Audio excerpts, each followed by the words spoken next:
Well, hello, dearest listeners. It is I, Mark, and my co-partner Pete. We've stolen the microphone away, and we've cast away Michael Keeler. So we are running the Biz Unicorn podcast today. Pete, how are you doing today? Good. I'm thinking about how much Michael is suffering after having been cast off to Hawaii while we're home, feeling good about ourselves in Hawaii. Meanwhile, we're getting to have all the fun filming fitness business podcast. That'll show him. All right, team. Well, we got a good one today that is a little slice of life here from Biz Unicorn's coaching conversations we had. We had something that I think you're really going to dig, which is how do you get your employees to actually tell you what they think, right? Because ultimately, if we have employees, they can be a very valuable resource.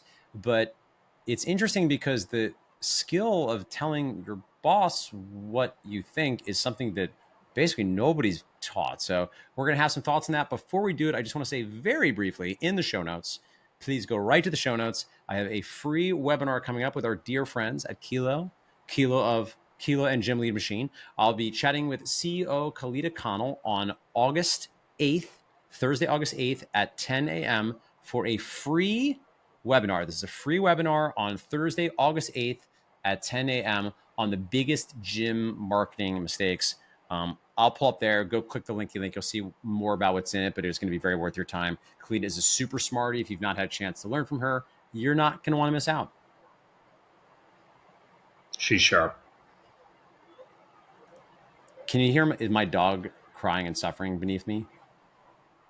Not at all. Is that Gizmo? Gizmo's down there sad.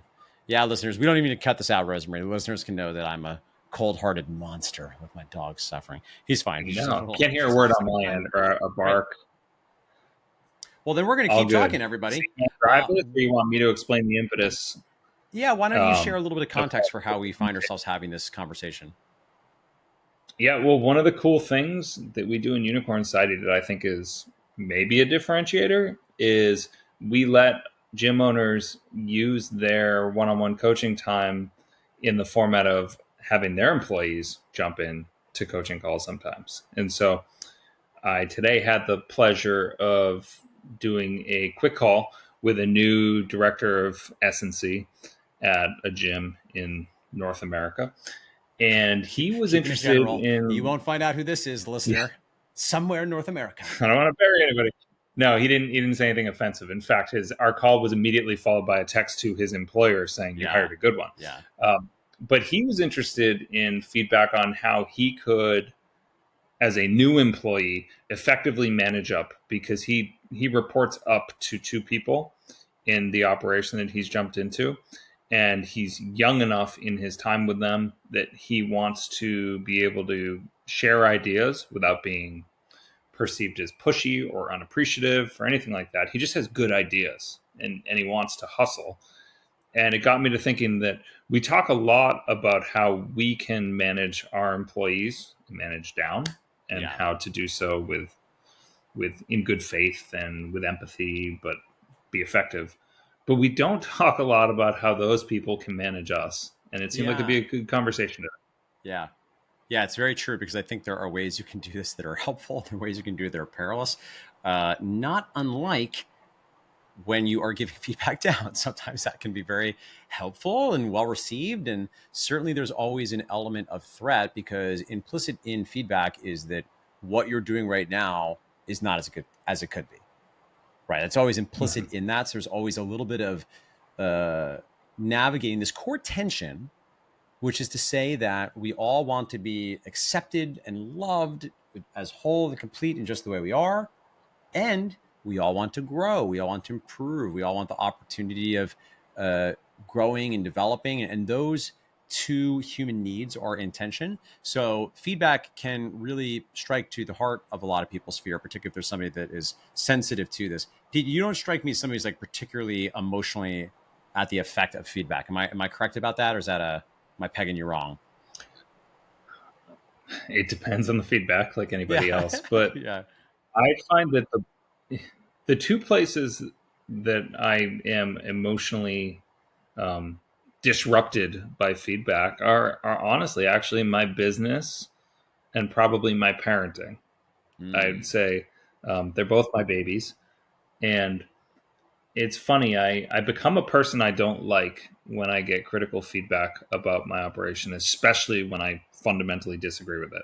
Yeah.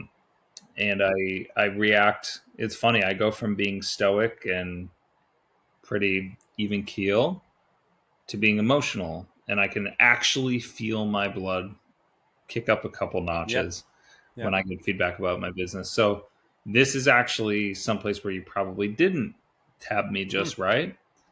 But when I was giving this feedback today, I told this person, "Hey, look, when I onboard a new coach, I typically sit down with them in their first week with us, and I say, I want to be a good manager to you. And in my experience, there are two types of employees. There's the one who likes direct and somewhat aggressive feedback. Just tell me what I got to fix, get right to it. I would call that like the football coach type feedback. And then there's the one who likes the shit sandwich, the like, you're doing this great, but you also did this thing kind of stupid. But by the way, you do this other thing great too. So let's move forward. And I don't think it's so black and white that people are exactly one or the other, but I want to open a discussion where they ask themselves, well, who was my best manager in the past and what was it that I liked about them? Yep. And how did they keep me accountable? And once we have that conversation, it basically ends with me getting permission to manage them the way they want to be managed. But what I'm realizing is I could do the same thing with my team. Like I could Right. say to somebody, hey, you know what brings me to the edge of insanity? It's when I get a text off hours saying, hey, do you have some time to talk tomorrow? Or if somebody leaves a note on my desk, need to talk to you tomorrow. Like, I mean, Yes. that is, I've been burned enough times. That's like the I'm quitting or something's on fire approach. And it gives me epic anxiety. And the last 3 or 4 times it has happened, it's been an employee coming to me with an idea to build the business, not with Right. notice that they were leaving the business. Yeah. And I stewed on it and I let it ruin a night of sleep like multiple Yeah. times. And Yeah. so if I had just said to them, hey, do you know what gives me anxiety? It's when employees do this. Could you could you please do me a Yeah. favor and just say, hey boss, I have an idea I'm kind of excited about. Can we chat tomorrow? Yes. Yes. Because I'm not going to respond to the former saying, Yeah. "Is this bad?" No, Yeah. the answer is, "Yeah, I'll make time Yeah. for you tomorrow. Yep. Let's plan on X time." But I guess I go to this like dark place when I get put in that position, Oh yeah. and it's Oh yeah. so avoidable. Yeah. If I Yeah. just said this thing makes me nervous, can you not Yep. communicate that way? People would be like, Yep. "Gotcha, done." Yeah, it's hilarious. Amanda Wheeler Wheels, when she worked at MFF, would always be like, "Hey, Mark, can we have a quick meeting to talk about something? It's nothing bad. Don't worry." She would always, even when sometimes I actually think sometimes it was tough stuff to hear. She would always like, "Don't worry," you know. So she was so good at intuiting that, because that's the other thing too. I think all the stuff might be commonsensical actually if you have very sophisticated emotional awareness. But in practice, most of us are not perfect at, which is why it's good to develop little frameworks. Um, I'd offer one other thing that I I think. love the idea that all of us performance training gyms are hiring 20 somethings with really sophisticated emotional Yeah, yeah, awareness. small. There's a small chance that might not be happening, Pete. Yeah, so to help you out, owners here, right? Because again, the core thing we're trying to solve is okay. Well, how do we help people manage up more effectively? And I think it's an interesting topic because it's not a thing that I actually, upon this conversation, I probably could be maybe more explicit about this, but I do think there's something to be said for making it safe to give feedback. And ideally, while you're onboarding from day one, making it clear your expectation is that you're going to get candid feedback about opportunities. And because it can be a little bit confronting, the simple framework that I find to be useful, and again, it's not any different actually than giving feedback to an employee. It's just a slightly different dynamic because, frankly, it's scarier for the person managing up because usually what's implicit in that is that they are not in the power position. And the person they're giving this potentially unhappy message to is responsible for their performance, their compensation, their continued employment, which is why virtually all leaders exist in some vacuum, right? It's also why the good leaders, you zero in on the people you know will tell it to you straight. And then you do everything you can to stay close to those people because there's so much safety and trust in a relationship because you know that they're going to tell you their perspective, right? So one way I think to make this simpler and also to operationalize this is I am a big fan of a quarterly check-in pulse, which members of the Unicorn Society have access to. The particular, very simple system I use, and there's a few things involved in it, but it's a very quick meeting. And the thing that I'm sure to ask no more than every 3 months that will make it easier for people to share this information, which you can consider for if you're going to give some unsolicited feedback, is instead of, what are all the things that I'm doing wrong and what are all the things about the business that suck? That's not fun to hear. That's not fun to share. But you can get literally the same information by asking, what else can I and the business do to support you even better, to be even more effective at taking care of you? And I think that framing really matters. Now, if you're somebody that prefers a football coach approach, it might be lost on you why anybody would need it like that. And listen, there's a time and a place for, I'm not suggesting that you need to pussyfoot around the content of what you need to say or that you should avoid saying a direct, maybe hard thing to say. I'm just saying that there's usually a way to frame it that's directed, that's focused on the behaviors that you would like to see, the things you'd like to see more of, as opposed to all the things that you don't like or that aren't working well. And again, it's not to say that you can't ever talk about those things, but if you're listening to this and you are an employee and you have things that you feel like your boss doesn't know, that's the framework, right? I'll give you one other. This is maybe, we'll see. We'll see if this is disingenuous. One other linguistical thing that I've learned, and now you're going to be ruined, Pete. And actually, any unicorn-sided client, when you hear a Keeler say this, he'll always preface it by saying, "You already know this, but I know you already know this, but." And there's a saving face in that because what the person is saying is that this obviously is in your blind spot. And then Keeler says this thing that I was like unaware of. It's very actually painful to hear. And by the way, I'm just kidding. That hasn't happened recently. And to be honest, I don't mean to suggest that Michael is being insincere by any means, but I do think there's something for the saving face of assuming the person, because to be honest, most of the time that's the case. Most people, it's not a situation where it's a complete out of nowhere blind spot where they'd have no idea we were talking about at all. That's maybe handled a little bit differently. But in a situation where one of the challenging things for employees is you've told your boss, but you didn't do the best job of telling it them, and they're not doing a great job of really listening. And now you have to escalate it the way we've talked before about escalating with an employee.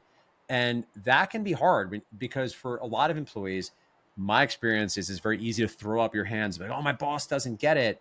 But you only told your boss once and you kind of half whispered it and you weren't even really very direct about it. So your boss didn't even get it. And then 6 months later, maybe you have like a blow up at them, which I don't think most employees do. I think I feel like I've had maybe a disproportionate number of employees get like really mad at me and like tell me off, which I assume Michael always is very nice. He's like, it's because you're friendly, because they know that they can. It's like, thank you for the compliment, Keeler. So those are just a couple frameworks I would encourage you to consider for framing your managing up in a way that feels like a little bit less scary. Because it's always going to feel weird to tell the person in charge of your performance and your pay, particularly if it's critical feedback or there's something you think they're dropping the ball on.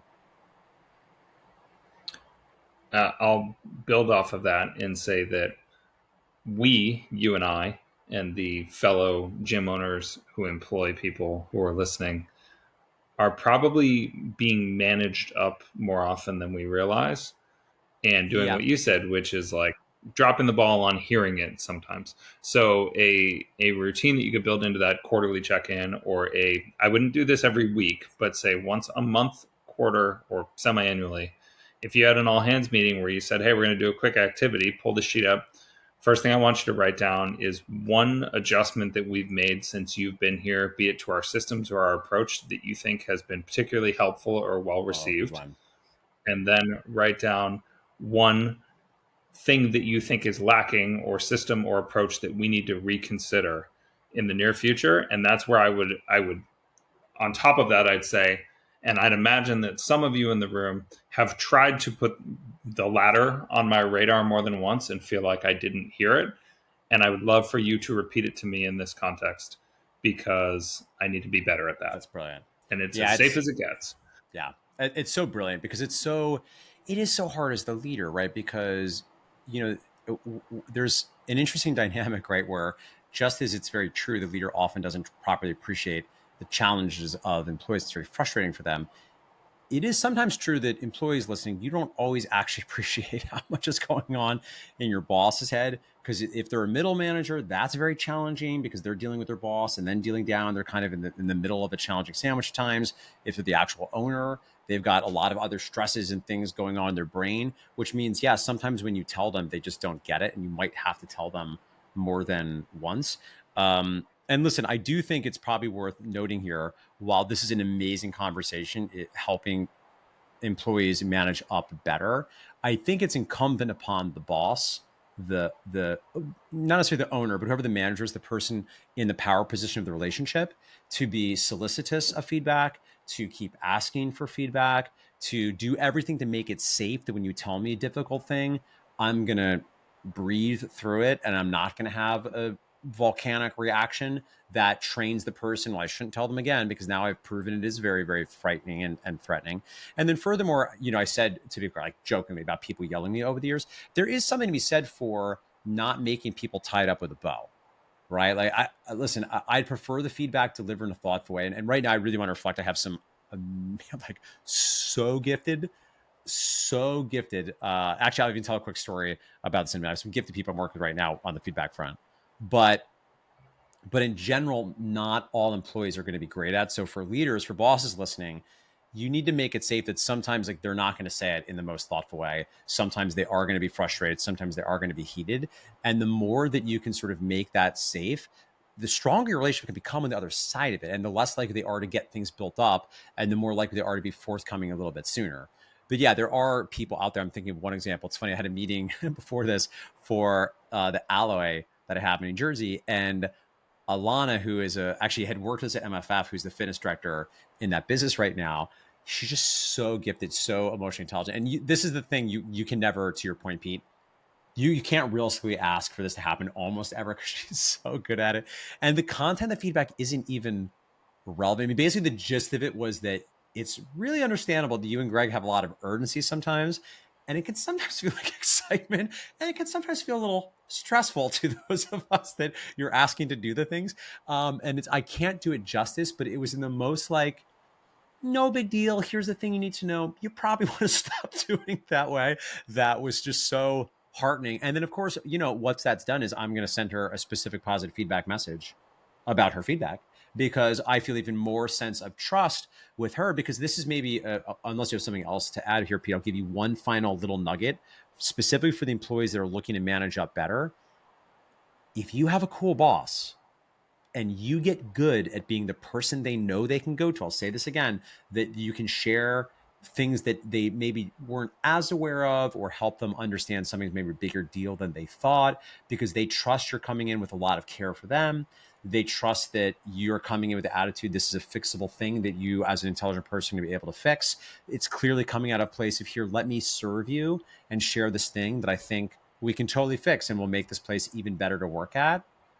Wow, boy, right? The other side of that is a really beautiful relationship. And I know you're not a Machiavellian that it's just, just about how much money can I make, but well, boy, that has real economic value to a good leader. I can't guarantee they're all good leaders. I know they're not. There's a lot of leaders out there that don't want to hear the feedback, that even more infuriatingly talk a good game, but in practice don't take it well. But to the extent that you have that kind of leader and you get adept at sharing this feedback, I think it's going to just do wonders for your career longevity and for the economic opportunities you have in that business. Yeah, well, it seems she put on a master class clinic on how to manage up there. So yeah, I've I think had she's some had great a lot of employees experience. that advanced. Yeah, I mean, she's a special one. I should send her this podcast afterwards and be like, here, this is me talking nicely about you in public, but I'll also talk to her privately about how great she is. All right, Pete. Well, Yeah, let's I'll we're leave going to keep this tight one today. But last yeah, tip any I'll other leave you final with. things? Yeah. Yeah, I'd say if you've got more than a very small team, and you feel like people just aren't delivering the feedback at a pace or format you'd like, there's always safety in numbers. And if you can give them the opportunity to deliver that feedback anonymously, Yeah. I don't think that's a terrible thing. If you could discuss feedback submitted anonymously as a group, people are a lot more comfortable getting into it. Yes. They're not sitting one-on-one behind closed doors with that manager. Yep. 100%. All right, friends. Well, thanks as Shall we always leave it for. there? listen to us here on the Biz for Unicorns podcast. If you have not done so yet, because you were too enraptured in mine and Pete's mellifluous voices, go down to the show notes, click register now for the Kilo webinar. Again, that is happening on Thursday, August 8th at 10 a.m. EST. There will be recording available after, so if you don't get a chance to watch it live, check it out then. Thank you much. So as always, and we'll see you, or you, I guess we'll be in your ear holes again soon. This is what happens when we don't have Keeler here.